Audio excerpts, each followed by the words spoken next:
naive realism's not what it is. It is actually realism, perhaps, or objectivity, believing in an objective reality. Naive realism? That's ridiculous. Why is that naive? I've got all the evidence I need coming in from my senses that there's a real world out there. No, I'm not. It's not. There's not a filter that's stopping anything. My eyeballs don't stop anything from coming in. They don't sort out and stop this or that. They simply give me the information they're built to give. Now, true, they don't give me stuff like ultraviolet information and X-ray information, but they give me the information that they're made to give, the information they've evolved to give. On the savannah in Africa, they evolved to give us information of the visible light spectrum, that little teeny area on the electromagnetic wave spectrum. And it gives us that information, and nothing more. It doesn't distort it. Okay? And to the extent that it does distort it, we can figure that out with our senses and logic. Then he says, absurdly, good God, that he brings in quantum mechanics at 9 minutes and 25 seconds. Quantum mechanics! And he says that naive realism is possible in some way, it's thinkable, on the macro level, on the regular, but it fails on the microscopic level. And I think he means to say the subatomic, not microscopic, because that's what he means to say, I think, is subatomic, not microscopic. That is just absurd. This is how bad quantum mechanics is. It is so silly that people who've had their brains fried on Immanuel Kant love quantum mechanics. It makes sense to them. That's how stupid quantum mechanics is. Now, watch my videos on quantum mechanics. Quantum mechanics does predict things with 99.99999% certainty. But so did Ptolemy. And Ptolemy had mathematics proving that the sun was moving around the Earth.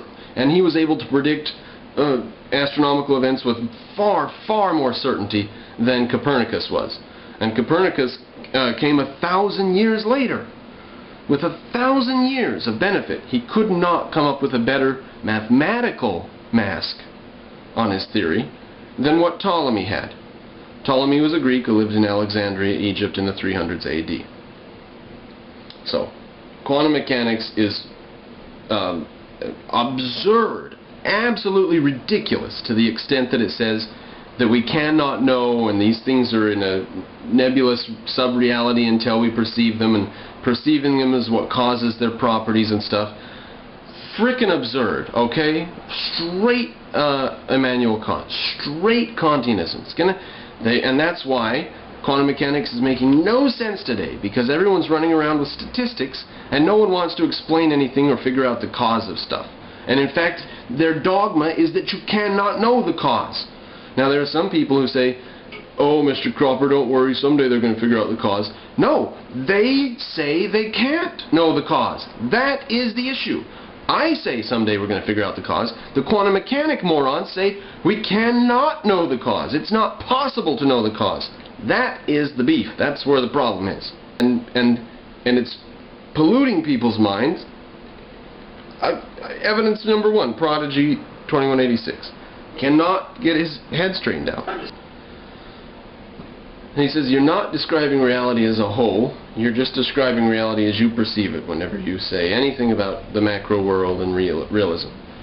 Well, how would you know, what is reality as a whole? What is reality besides your perceptions? Your perceptions perceive what? Reality. So it's just Kantianism. It's just Kantianism. That's all he's got here. He said he wanted to make as few assumptions as possible, and yet he's got assumptions in every one of his pockets. His cheeks are stuffed full of assumptions. He's full of it. He's full of assumptions up to his eyeballs. He assumes. He doesn't have any proof or evidence.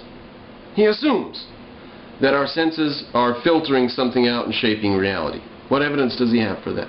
He assumes that we cannot know the real independent reality. What evidence does he have for that? He wants to make very few assumptions. He is full of assumptions. That's all he has. He has no logic, no reason. And he's put aside the only certainties that he's entitled to, namely sense perception, reality, and consciousness. He's put those aside. He's taken consciousness over here a little bit, but leaving sense perception and reality out. He's got more assumptions than he can carry.